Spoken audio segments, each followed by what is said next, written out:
Passages from Women and Girls with Autism Spectrum Disorder by Sarah Hendricks, 5th chapter, which is on adolescence. Others seem not to rankle and engender the displeasure of their female peers, either by being invisible and or of no interest, or by being endearing and tolerated to some degree. Kind of overlapped a lot with the one from the child video that I did, that some of us are kind of more invisible than disliked. New passage.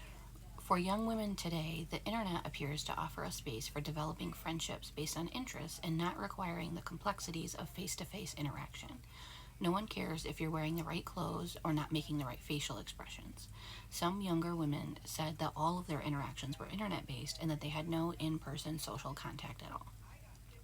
I think it's funny that this says for young women today because it's obviously not a new, like the internet is not new. But yeah, I definitely have found since middle school at least that it's easier for me to find deeper relationships online, and some of that definitely is that I can go to spaces online that are specific to my interests, and then that is like a safe bet that I will be able to find people to talk about the things I'm interested with, and you don't have to like do the small talk thing like you would do if you were trying to like, I don't know, meet someone like at your local library or like the park or something.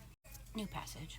The additional expectations of young women with autism in terms of social ability, self-care, education, and independence may lead to more visible mental health difficulties during this time, meaning during adolescence. They may develop obvious signs of anxiety, self-harm, or eating disorders, which may not be linked with autism by professionals, as this may not have been diagnosed yet.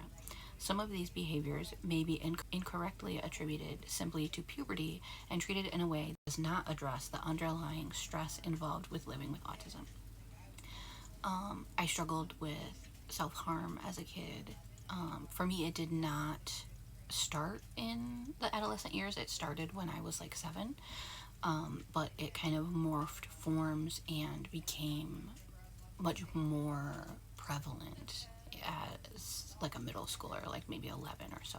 It's really hard for me to try to like pick things apart because that's just not how like my reality works, I guess. But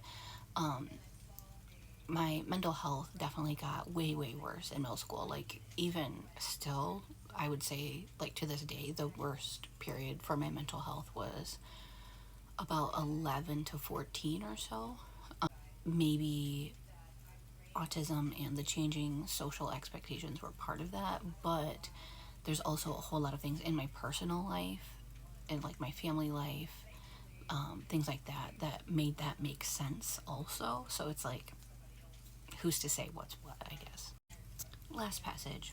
Many of these young women were extremely capable and independent, further masking their potential difficulties. They usually behaved well and did what was asked of them to the letter, being seen as very mature and sensible. Adults tend to like children who behave like little adults, perhaps not appreciating that a child behaving in this way is not always a good thing. That definitely was my experience, not just during adolescence, but also prior to that. And I think, again, it's hard to like pick apart what's what, because as a people pleaser, fawner, some of that makes sense from a complex trauma lens as well. But still, that was my experience, like the pleasure to have in class kid. And the you're so mature for your age, and you're an old soul, those kinds of things.